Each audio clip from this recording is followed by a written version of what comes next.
Hello everyone, I am back once again with this week's episode of Safe House, Chapter 29 by the Goddess Kim. I am also very happy to announce that the audio issue has finally been resolved, I think. Yeah, I'm pretty sure there's no blotchy things, or at least not nearly as many or as noticeable, I think. But anyway, I know the audio is at least better than the last few times, so improvement, if not perfection. But yes, so better audio. That is all I have to say. On to the fanfiction. Nico was woken up by Claire, who was shaking his arm. The son of Hades groaned and opened his eyes. Claire was standing right in front of him. Will told me to wake you, she told him. Why? Nico groaned and closed his eyes again. He was still tired. How long did he sleep? Because we'll be there in a few minutes, and he said something about sleeping on the train, Claire explained. Nico looked around. They were still overground, rattling along between skyscrapers on both sides. Claire looked a lot calmer than 20 minutes ago. Hopefully she would stop being so annoying now. You shouldn't sleep on a you shouldn't sleep on a train while having your younger sister with you, young man, a voice scolded.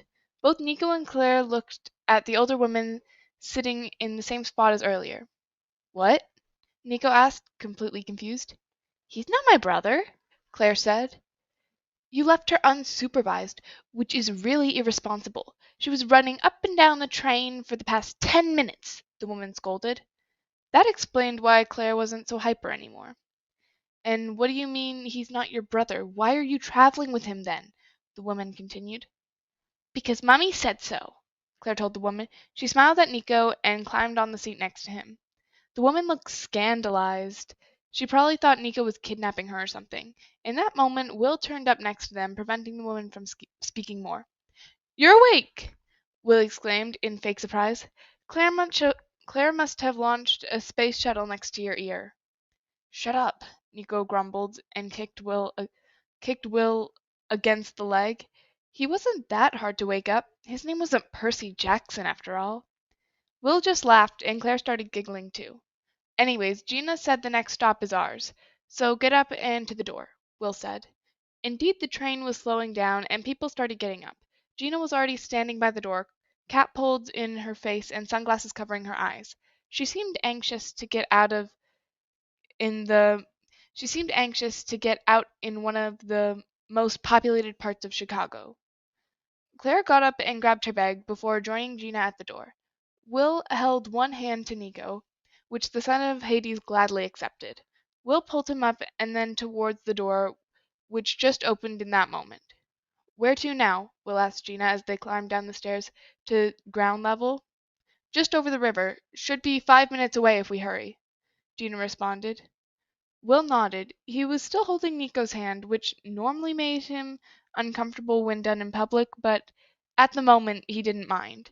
He was way too tired to fully process what was going on. Claire skipped down the stairs in front of them, her bag bouncing up and down on her back. Nico wondered how she could still have so much energy left. When they finally reached the ground, they turned left and followed Gina, who was striding ahead. Where are we going exactly? Claire asked after a while of silence. To the train station, Will told her. And then? New York. Cool, Claire commented and grabbed Nico's other hand. He frowned down at their intertwined hands, but shrugged and let her swing them around. We have to hurry. The train leaves in 10 minutes, Gina told them, just as they passed Willis Tower.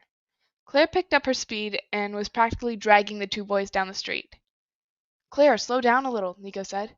No, we have to hurry, Claire responded. Yeah, but we don't need to run. Claire huffed and slowed down a bit so that she was just walking very fast. She let go of Nico, though.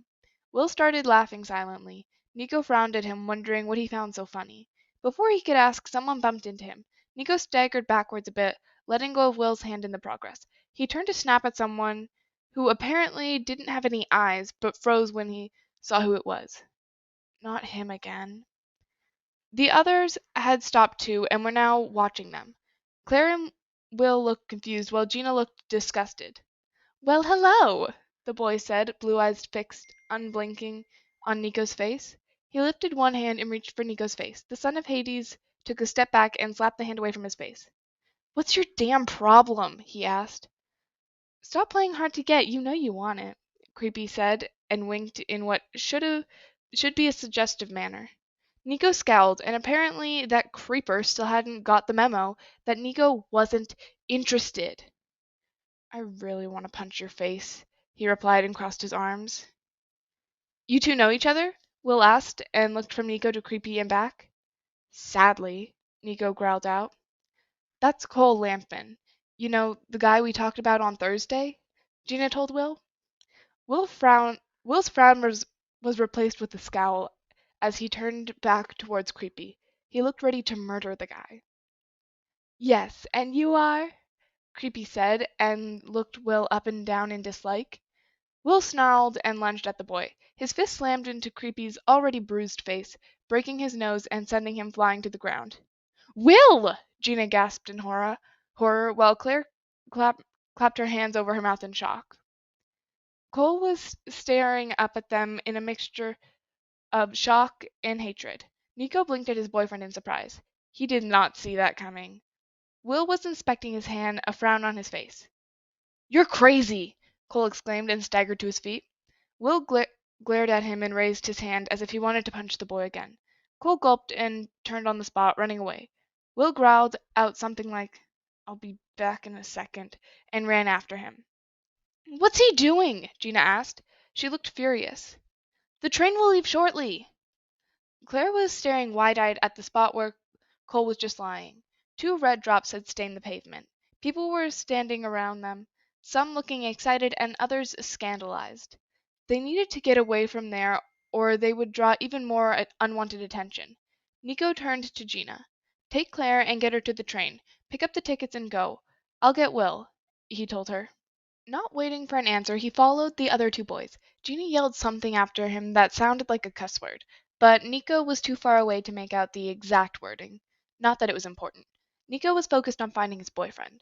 The blonde-haired son of Apollo was easy to make out, so it wasn't all that hard to follow him.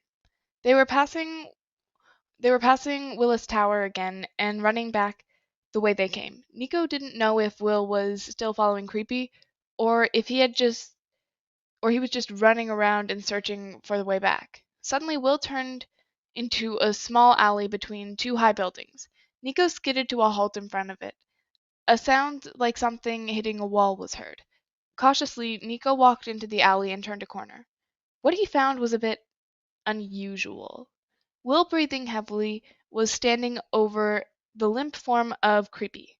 That in itself wouldn't be strange, but normally Will was the one healing the person on the ground, not the one who was the reason the person was on the ground in the first place and needed healing. That was normally Nico's job. "Will?" Nico asked and tapped the taller boy on the shoulder. Will stiffened and whirled around, fist raised. Nico was more surprised than hurt when Will's fist met his cheek, but he couldn't help but say, "Ow." "Oh my gods, Nico!" Will yelled. He reached for Nico's cheek, but the younger boy flinched away a bit, making Will's eyes tear up. "Oh my gods, I'm so sorry," Will said. "Why am I always hurting you?" He looked close to breaking into tears, and Nico really didn't want that. "Hey, I'm okay, it's fine. I shouldn't have startled you," he said, trying to calm his boyfriend down. Will looked distraught, but nodded. "Does it hurt much?" he asked. Nico shook his head, even if his left cheek was throbbing painfully, and he could practically feel the bruise forming under his eye. No need to worry Will even more. Will reached gingerly for the bruise and inspected it a bit. "I'm sorry," Will muttered. "I told you, it's fine," Nico protested. And it really was. He could totally understand Will's reaction. Not that long ago, Nico had slammed Will into the floor because he had surprised him. He should have known better than to surprise Will like that. Will looked miserable, and Nico didn't want that. Will was supposed to smile constantly, not look like a kicked puppy. He reached up and pulled Will's head down to his so that he could kiss him softly on the lips.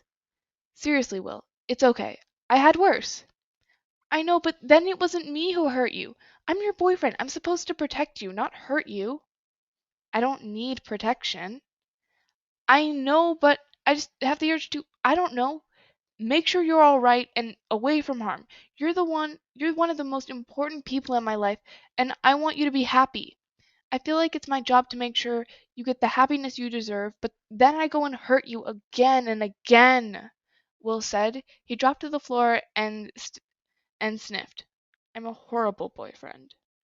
Nico blinked in surprise. It had been a long time since someone said something like that to him.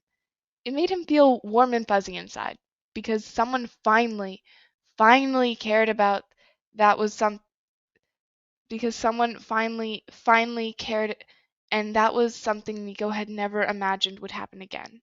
But now he needed to show Will that he wasn't a bad person. Nico kneeled down in front of the other boy and put a finger under Will's chin, forcing him to look at Nico. You are not a horrible boyfriend, Will, he said. You're the best boyfriend anyone could want. Will blinked at him. Really? He asked hopefully. Yes. A small smile slipped on Will's face, and Nico couldn't help but smile, too. He looked way better like that. A groan pulled them from their thoughts. Creepy was sitting up, holding his head and looking around confused. His gaze landed on the two demigods a few feet away from him. A confused expression morphed into one of fury, and he jumped up. Will looked at Nico in panic, as if he had no idea what to do now. Please tell me you have a plan, he whispered. It wasn't me who ran after him, ready to beat him up, Nico replied. Will climbed to his feet and positioned himself in front of Nico, who was still sitting on the floor. You'll pay for that, Cole yelled. He balled his fist and charged. Nico was ready to jump to Will's aid, but he didn't need to.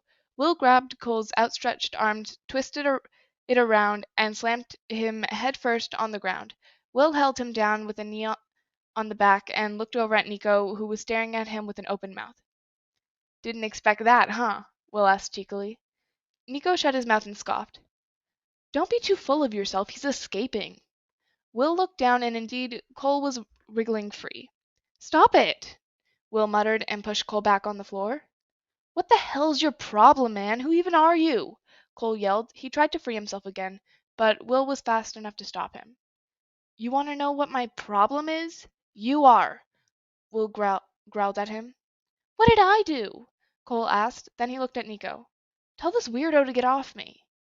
You kissed my boyfriend against his will, touched him against his will, and you have the nerve to constantly hit on him when it's obvious he doesn't want you, Will yelled angrily. Nico couldn't help but think that Will was really hot when angry. Creepy was stunned and kept silent. His gaze was flickering from Will to Nico and back to Will. Then he scoffed and laughed. You just want him for yourself, but guess what? He's mine, he said and smirked. The look on Will's face was murderous. Keep dreaming, he muttered. Then he smacked Creepy's face into the pavement. Cole went still and Will relaxed visibly. I think Will started but was cut off when Nico practically tackled him to the ground and pressed their lips together.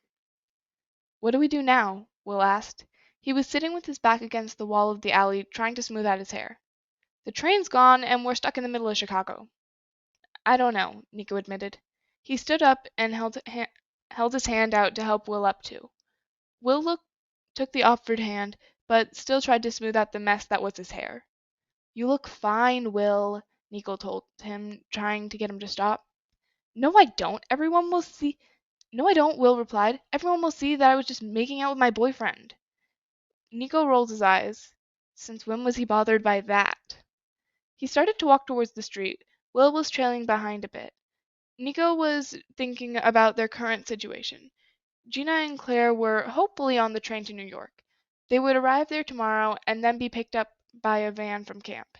The problem here was that neither Will nor Nico had told them about the van. They would have to send them an IM and tell them everything they needed to know. Until then, Nico and Will would probably go back to the apartment and maybe take the train tomorrow or a Greyhound bus to New York. The only thing Nico was sure about at the moment was that they needed to get back to camp as fast as possible. They had their first completely monster-free day in a week today, and Nico doubted it was going to last until midnight. And yes, he counted the wind spirits from yesterday. Are you up for shadow travel? We could go to the train, Will suggested. It would be suicide to try and shadow travel into a moving train while I'm not completely up to par, and before you ask, New York is too far, Nico replied. Will looked horrified. But you just gave me an idea, Nico continued. Will everybody survive this idea of yours? Will asked. I should survive it. However, afterwards, I will need some place to sleep. Will looked doubtful, but after thinking about it for a minute, he nodded. When do we go? Nico looked at his watch. In about half an hour. You want you want to get something to eat? Sounds like you're asking me out on a date, Will said and laughed. Nico rolled his eyes. Will wrapped one arm around Nico's shoulder and pulled him towards him. Somewhere in the back of his head, Nico wondered how Will caught up with him so fast. There's a McDonald's down the street, Nico said and pointed in said direction. We are not going to McDonald's, Will protested. It's so unhealthy. Yep, still the same dork as ever, Nico muttered. Will laughed again. We're still not going to eat fast food. Doctor's orders. Nico gave his boyfriend a disbelieving look. You're not starting with that again, are you? Last autumn, Will had finally stopped using that phrase after Nico nearly killed him because of it. It had been really annoying. Apparently, that's the only way to get you to actually do what's good for you, Will responded and shrugged. Or tried to, seeing as one of his arms was still slung over Nico's shoulders. By the way, do you want me to put some nectar on that bruise? He asked, now completely serious. Nico touched the spot right under his eye, where a big blue bruise had formed. It stung when he touched it, but other than that, it didn't hurt. He actually had forgotten about it. It's fine, he said. They passed a small coffee shop. I could really use a coffee, Will said. Nico lifted his arm from his shoulder and nodded his consent. 5 minutes later, he was sitting in a comfortable chair, holding a steaming cup of coffee and listening to Will tell him about his dog and the day he locked himself in the basement. It was a really funny story, and Will was getting great at telling it. All in all, he was enjoying himself. That was until an IM shimmered in front of them and they found themselves looking at the head counselor surrounding a ping pong table. Chiron frowned his brows and looked at them questioningly. Where are you? Aren't you supposed to be on a train? He asked. Well, we kinda missed it, Will admitted. He ducked his head and waited for the scolding. Nico calmly took a sip of his coffee. You missed it? What about that girl you wanted to bring? And the demigod? Jason piped up. He was leaning forward on the table and looked kinda angry. Don't get your toga in a twist, Jason. They're on their way. Wait, only you missed the train?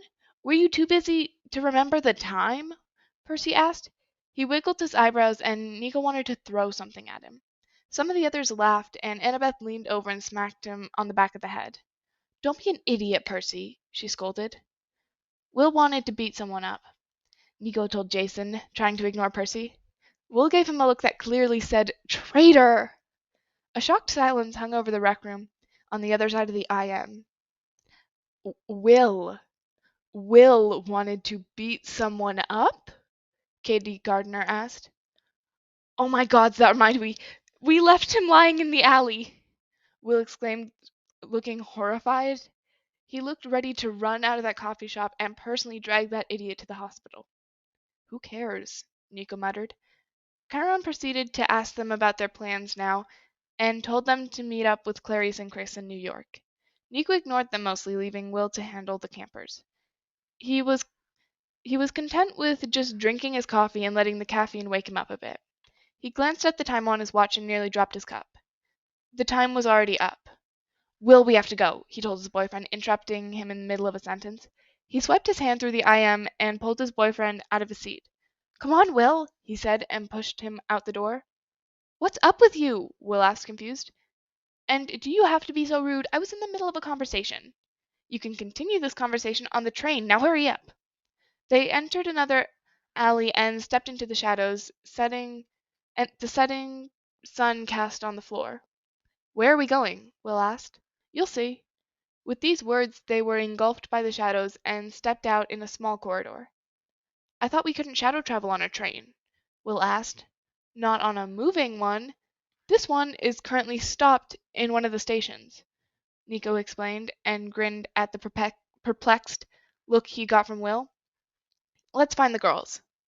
Will nodded and grabbed Nico's hand and dragged him through a door and into a big compartment.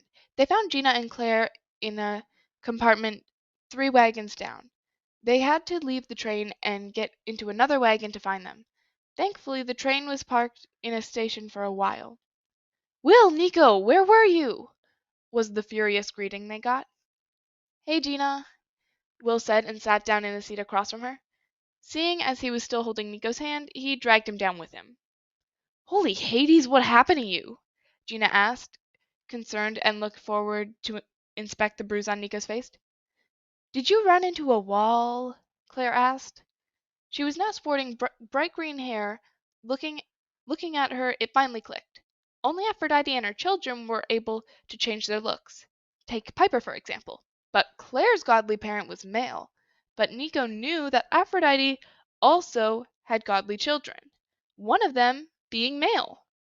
Why shouldn't the ability of changing your looks be passed down to your godly children? So if this theory was indeed true, that would make Claire the daughter of Cupid, or his Greek form Eros, a god that wasn't exactly high on Nico's I like them list. Claire, however, was not her father, and he actually kind of liked her. Therefore, there was no reason to treat her any less. I accidentally punched him, Will said quietly, and it was clear he was still feeling bad about that. Nico squeezed his hand and shook his head slightly, a sign that he should stop worrying about it. Gina and Claire were looking confused now, but didn't ask. Nico yawned. Would you be mad if I take a nap? He asked. Claire immediately nodded.